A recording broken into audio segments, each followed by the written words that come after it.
In this video, we'll explore how neurons generate and transmit electrical impulses. You'll go more in depth than the SL content, learning more about action potentials, synaptic transmission, and how our brain interprets sensory input.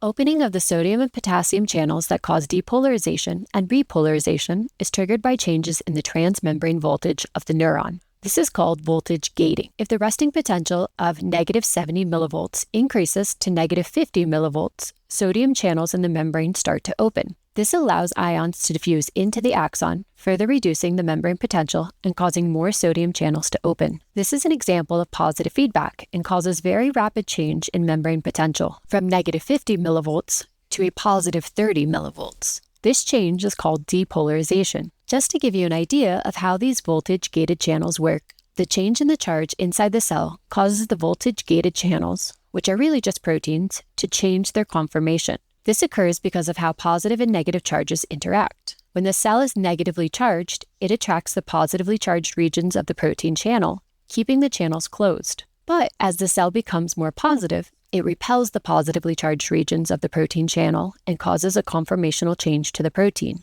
which allows it to open. After a few milliseconds, the protein ball attached to the channel blocks the opening.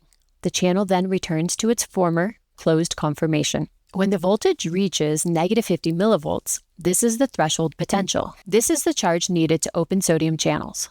Depolarization will not occur unless this threshold potential is reached. The sodium-potassium pumps will simply continue working as usual and restore the resting potential back to negative 70 millivolts. A nerve impulse cannot happen just a little. There are no degrees at which impulses can occur, such as weak, medium, or strong. Nerve impulses are all or nothing. They either happen or they don't, because the threshold potential must be reached. All of these changes that occur are happening for a relatively short period of time. Sodium channels are open for only a millisecond or two before they close again. When they open, there's a quick surge of sodium ions coming into the cell. This movement of positive ions into the cell then causes voltage-gated potassium channels to open. These channels also remain open for 1 or 2 milliseconds before closing. Even though this is a relatively short period of time, it is enough to cause the axon to repolarize or become negative again. The membrane potential returns to negative 70 millivolts. Recall, it may briefly become more negative than negative 70 millivolts before the sodium-potassium pump reestablishes the concentration gradients and the correct voltage. This is referred to as the refractory period.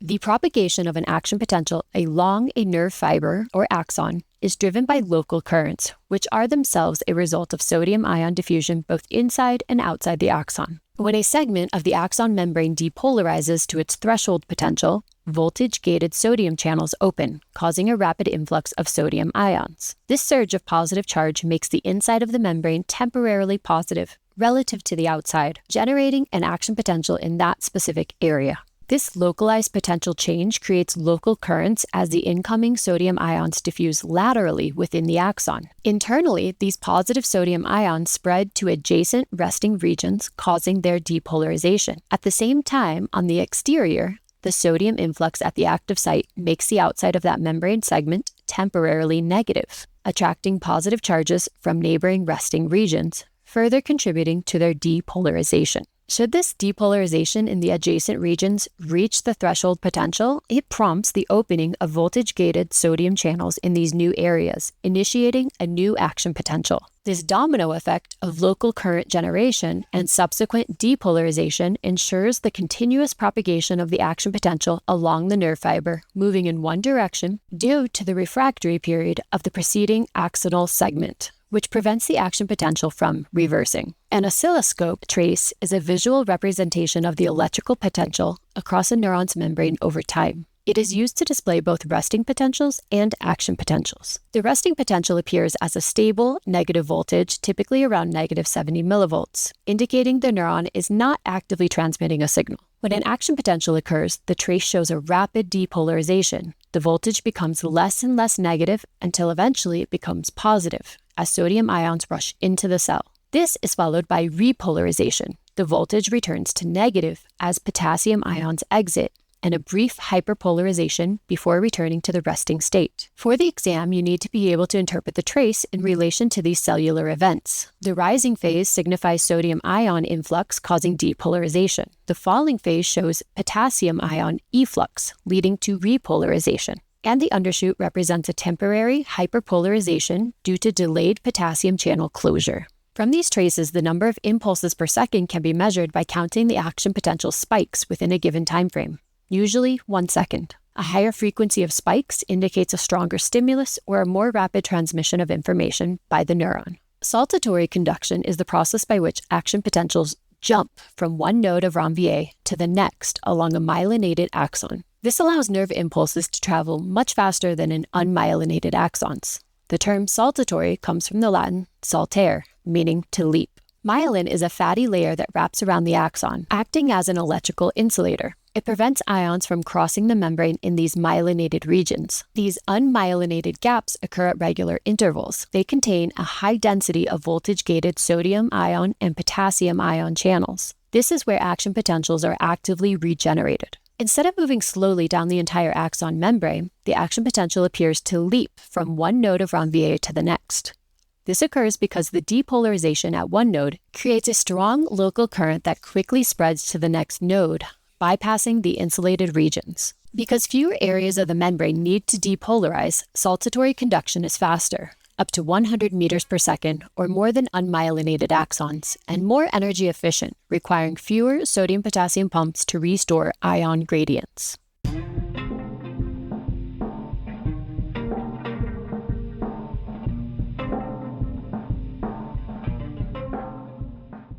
Synaptic transmission follows a sequence of events. First, the release of the neurotransmitter, then receptor activation, and finally, removal of the signal. However, this process can be interrupted by exogenous chemicals like pesticides and drugs. Exogenous means to originate outside of the body. Often these exogenous chemicals can have significant effects on nervous system function. Let's explore 2 key examples. Neonicotinoids are a class of insecticides widely used in agriculture. Neonicotinoids mimic the neurotransmitter acetylcholine. They bind to acetylcholine receptors on the postsynaptic membrane of neurons, especially in insects. Recall that neurotransmitters need to be broken down or taken back up by the presynaptic neuron so they do not cause overstimulation. Acetylcholinesterase breaks down the neurotransmitter acetylcholine. But unlike natural acetylcholine, neonicotinoids are not broken down by acetylcholinesterase. This causes the receptor to remain open, leading to constant stimulation. In insects, this leads to paralysis and death due to sustained overstimulation.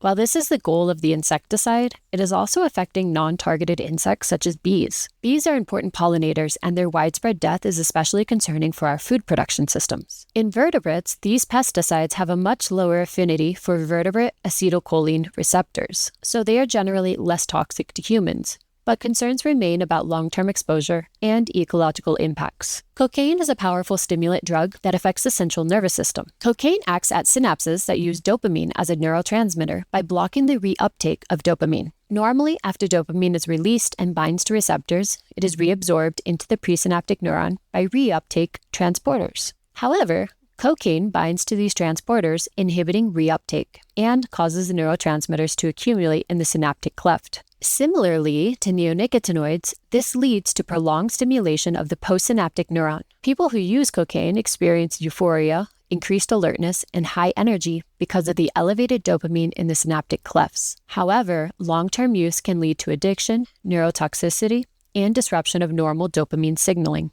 Not all neurotransmitters excite the postsynaptic neuron. Some are inhibitory neurotransmitters, such as GABA, GABA, or gamma-aminobutyric acid. These molecules bind to receptors on the postsynaptic membrane and trigger the opening of chloride ion channels, or potassium ion channels. When chlorine ions enter, or potassium ions exit the postsynaptic neuron, the membrane potential becomes more negative than the resting potential. This is called hyperpolarization, and it results in an inhibitory postsynaptic potential, or IPSP. Hyperpolarization makes it more difficult for the membrane potential to reach the threshold value needed to trigger an action potential. In effect, inhibitory neurotransmitters act like a brake, dampening neural activity and preventing unnecessary or excessive firing.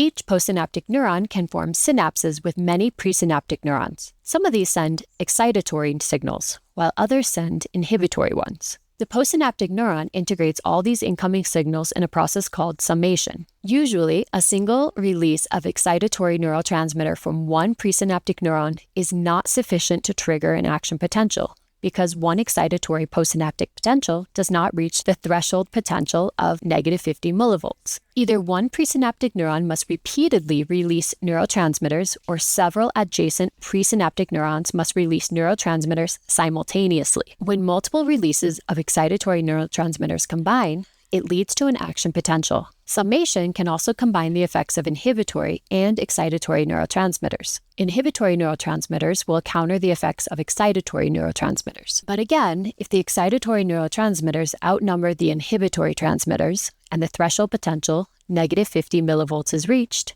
an action potential will occur. If the threshold potential is not reached, the neuron remains at rest. This is known as an all-or-nothing response referred to earlier. Either the action potential fires fully or it doesn't fire at all. The decision depends entirely on whether the threshold potential is reached after summation.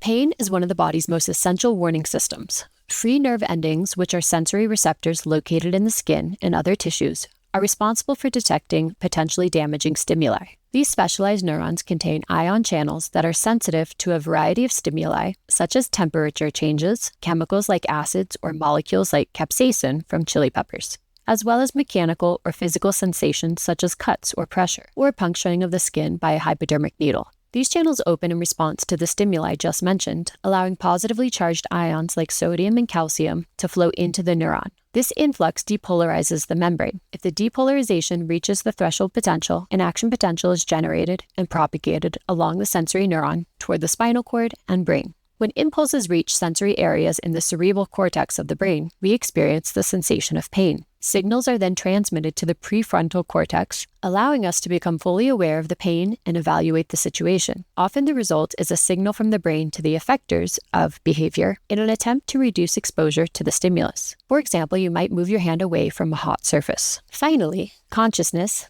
defined as the state of being aware of one's surroundings, is an emergent property. Our awareness of thoughts, emotions, sensations, and the external world is not the product of a single neuron or even a single brain region. Instead, it emerges from the highly complex interactions among billions of neurons connected through trillions of synapses. This state of complex awareness is known as consciousness. And while we can all agree that consciousness exists, philosophers, scientists, and others have not yet agreed on how to define it. What we do know is that consciousness emerges from the interaction of individual neurons in the brain and is therefore an example of an emergent property. The concept of an emergent property refers to a characteristic that arises from the collective behavior of many individual parts. Just as a single ant doesn't create a colony, a single neuron does not create consciousness. However, together, their interactions produce a new, unified property. You can review more about emergent properties in the video for C2.2, Integration of Body Systems. This understanding supports the idea that consciousness is not separate from the brain, but rather a product of it.